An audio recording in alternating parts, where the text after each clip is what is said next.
లో నాగార్జున గారు యాంకరింగ్ ఎలా అనిపించిందో కమెంట్ చేయండి. నాకైతే ఈ వీక్ లోనే, ఈ 4 weeks లో, ఈ వీక్ లోనే కరెక్ట్ గా పాయింట్స్ మాట్లాడారనిపించింది. ఎవరిని ఎలా రోస్ట్ చేయాలో అండ్ ఎవరిని ఎలా అప్రిషియేషన్ చేయాలో కరెక్ట్ గా చేశారనిపించింది.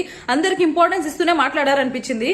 అండ్ నిఖిల్ కి ఎన్ని చెప్తున్నా అసలు మానే మాడనిపిస్తుంది. అసలు సోనియా బయటకు వచ్చిన తర్వాత కూడా ఏదో తన ఫ్రెండ్ వెళ్ళిపోయిందని డిప్రెషన్ లోనే ఉండిపోతాడా అనిపించింది. ఎందుకంటే నాకు సరే హౌస్ మేట్స్ ఎంత చెప్తున్నారు, నువ్వు ఇన్ఫ్లుయెన్స్ అయిపోతున్నావు అని.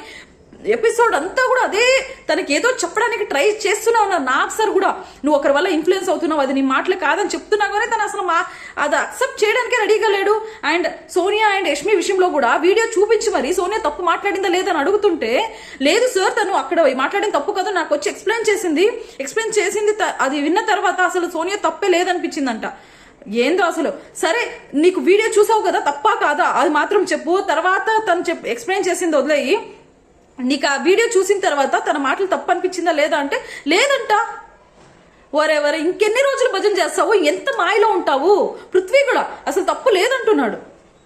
అసలు ఏంటో వీళ్ళ విధానాలు ఏంటో, అసలు అందరూ చూసి అది రాంగ్ అంటుంటే వీళ్ళిద్దరే ఇంకా కూడా తను మాట్లాడిందంతా రైట్ అనే చెప్తున్నారు, ఇంకా చేసిందంతా రైట్ అనే చెప్తున్నారు.